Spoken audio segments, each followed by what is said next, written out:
σχολείο, σε αυτές τις αίθουσες αντικρίσαμε για πρώτη φορά στην αυλή του σχολείου πολλούς μαθητές, μικρούς και μεγάλους, που ακούσαν το πρώτο κουδούνι. Από όλα αυτά τα χρόνια που περάσαμε μαζί στη τάξη, έχουμε να θυμηθούμε μόνο καλές αναμνήσεις. Το σχολείο για εμάς δεν είναι μόνο το μέρος που μάθαμε όλα όσα ξέρουμε, αλλά και το μέρος που γελάσαμε, πλάξαμε, πορέψαμε, που μάθαμε να σεβόμαστε ο ένας τον άλλον, που αγωνιστήκαμε. Και όλα αυτά σαν μια μεγάλη οικογένεια.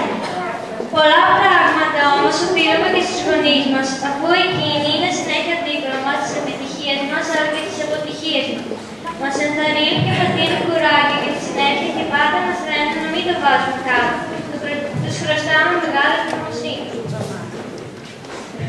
Τώρα πια που είμαστε 12 χρονών, καταλαβαίνουμε πόσο υπομονή πρέπει να είναι οι δάσκαλοι μας για να μας μάθουν όλα αυτά που έπρεπε να ξέρουμε για να πάμε στο γυμνάσιο. Σίγουρα πολλές φορές τους βγάζαμε έξω από τα ρούχα τους, αλλά θέλουμε να τους πούμε ένα τεράστιο ευχαριστώ για όλα αυτά που κατάφεραν να μας μάθουν, παρά όλες τις φασαρίες και τους αγκαλιών που γίνονταν μέσα στην τάξη. Κλείνοντας, θα θέλαμε να σας απαιτήσουμε, όσο δύσκολο και να είναι, αλλά δυστυχώς ήρθε πια η ώρα να συνεχίσουμε αυτό το μακρόχρονο ταξίδι σε ένα άλλο σχολείο. Όπως κάθε τέλος είναι και μια νέα αρχή. Έτσι το τέλος του δημοτικού είναι